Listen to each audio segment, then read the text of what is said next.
Students, आज हम discuss करेंगे थर्मोडायनामिक प्रोसेस। तो बेसिकली प्रोसेस होती क्या है, प्रोसेस हमारी कितनी तरह की होती हैं और उनमें किस किस मैक्रोस्कोपिक प्रॉपर्टी में क्या क्या चेंजेज होते हैं, ये आज हम डिस्कस करेंगे। तो प्रोसेस आपकी होती है change in state of system, यानी सिस्टम की अवस्था में परिवर्तन, यानी सिस्टम का एक स्टेट से दूसरी स्टेट में जाना ही थर्मोडायनामिक प्रोसेस कहलाता है। अब सिस्टम एक स्टेट से दूसरी स्टेट में कैसे जाता है, तो आपको पता है आप सिस्टम को किस तरीके से डिफाइन करते हो, temperature, pressure, volume and composition. अगर हमारी मैक्रोस्कोपिक प्रॉपर्टीज में से किसी एक में या एक से ज्यादा में चेंज आता है तो हमारा सिस्टम एक स्टेट से दूसरी स्टेट में चला जाता है, तो वो आपकी कहलाती है प्रोसेस। अब हम बात करते हैं प्रोसेस कितने तरह की होती है।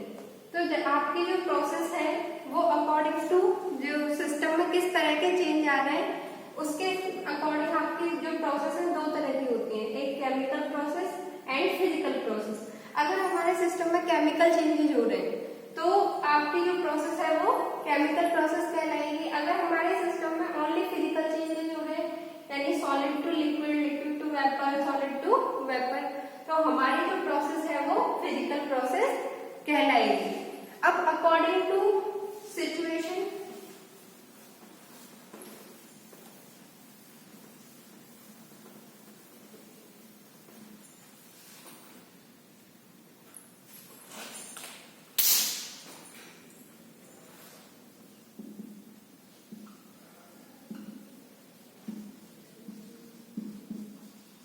according to situation of condition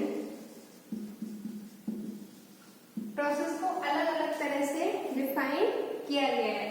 first हम एक्सप्लेन करेंगे आइसोथर्मल प्रोसेस।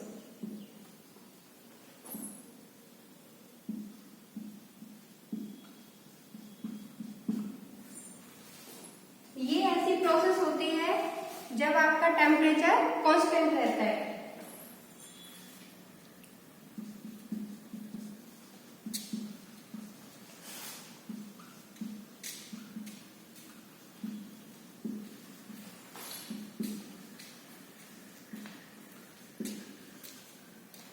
टेम्परेचर आपका कांस्टेंट रहेगा, टेम्परेचर में चेंज dt आपका 0 आएगा, क्योंकि हम जानते हैं कि इंटरनल एनर्जी आपका ओनली फंक्शन होती है टेम्परेचर का। इसलिए आपकी जो इंटरनल एनर्जी में चेंज है वो भी क्या आएगा, 0 आएगा।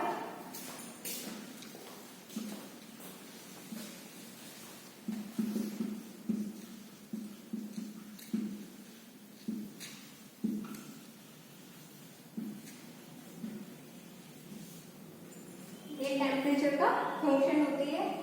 अब हम इसका एग्जांपल देखते हैं। आप लोगों ने देखा होगा कि अगर हम वाटर के अंदर एसिड H2SO4 एसिड ऐड करते हैं या फिर एसिड के अंदर हम H2O ऐड करते हैं तो इसमें हम ड्रॉप करके H2SO4 ऐड करते हैं तो धीरे धीरे जो वाटर का टेम्परेचर है वो इंक्रीज होता जाता है।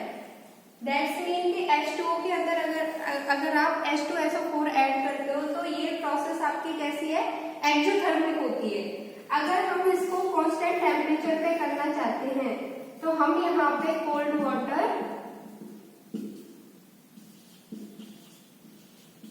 फिल कर देंगे और इस बीकर को कोल्ड वाटर के अंदर रखेंगे।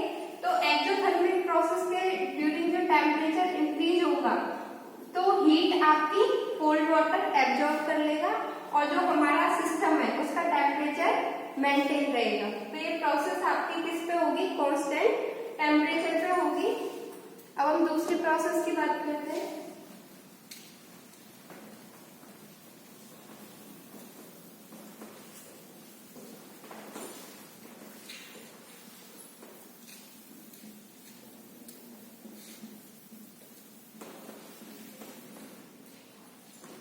जो सेकेंड आपकी प्रोसेस होती है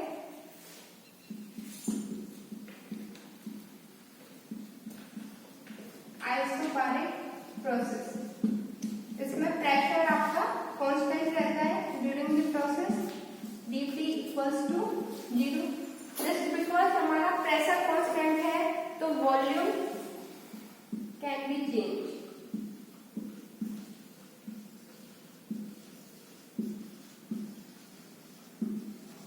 maintain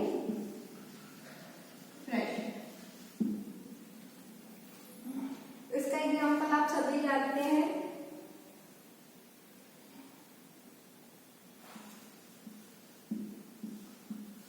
boiling of water in open beaker. Usually घरों में या फिर कहीं भी हम किसी भी खुले हुए बर्तन में पानी गर्म करते हैं तो वो प्रोसेस आपकी कांस्टेंट प्रेशर पे ही होती है, क्योंकि जो एटमॉस्फेरिक प्रेशर है वो 1 बार होता है जो कि कांस्टेंट होता है।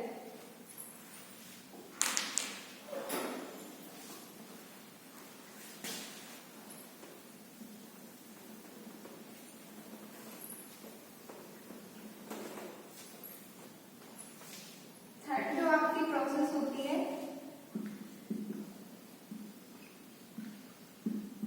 आइसोपोरिक प्रोसेस।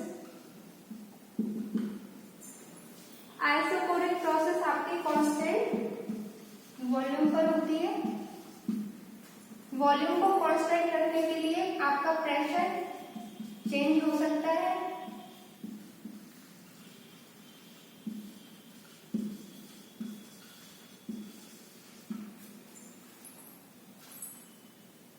इसका एग्जाम्पल देखें तो यहाँ पे आपकी कोई गैस फिल हुई है, ये आपका पिस्टन है और यहाँ से आप इस गैस को हीट कर रहे हो। अगर आप गैस को हीट करोगे तो ऑब्वियसली प्रेशर इंक्रीज होगा और पिस्टन आपका ऊपर की तरफ जाएगा। अगर आप इस पिस्टन को हुक से फिक्स कर दो तो पिस्टन आपका मूव नहीं कर सकता, लेकिन यहाँ पे आपकी हीट करोगे तो प्रेशर आपका इंक्रीज होता जाएगा, लेकिन वॉल्यूम में आपके कोई चेंज नहीं आएगा। तो इस तरह की प्रोसेस आपकी कहलाएगी आइसोपोरिक process.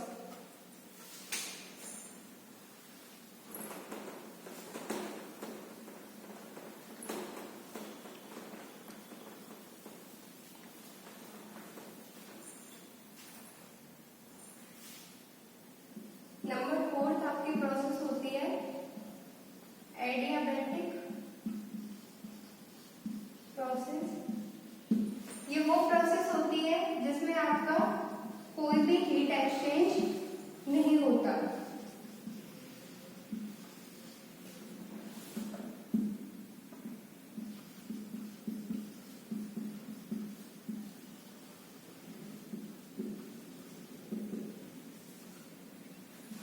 That means dq equals to 0। Because dq आपका 0 है, कोई हीट एक्सचेंज नहीं हो रहा है, तो temperature can be change.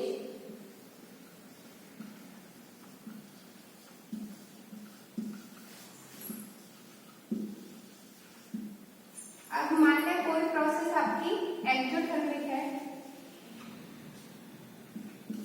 Exothermic जिसमें कि आपकी हीट है वो क्रिएट होती है और अगर वो अपने सराउंडिंग्स के साथ में एक्सचेंज नहीं हो पाएगी तो टेम्परेचर आपका इंक्रीज हो जाएगा।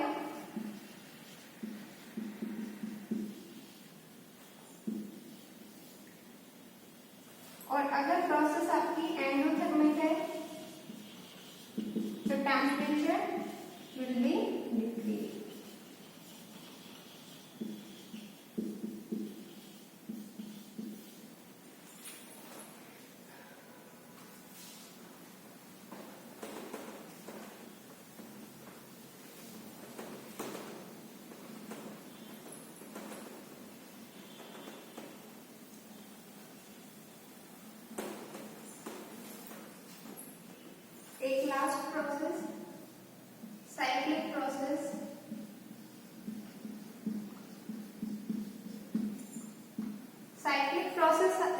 आपकी वो प्रोसेस होती है जो वन स्टेप में नहीं होती, इसमें अलग अलग स्टेप पाए जाते हैं और जिसमें आपका सिस्टम इनिशियल स्टेट से चल के सेकेंड स्टेट, थर्ड स्टेट तक पहुंचता है और वापस से इनिशियल स्टेट में आ जाता है।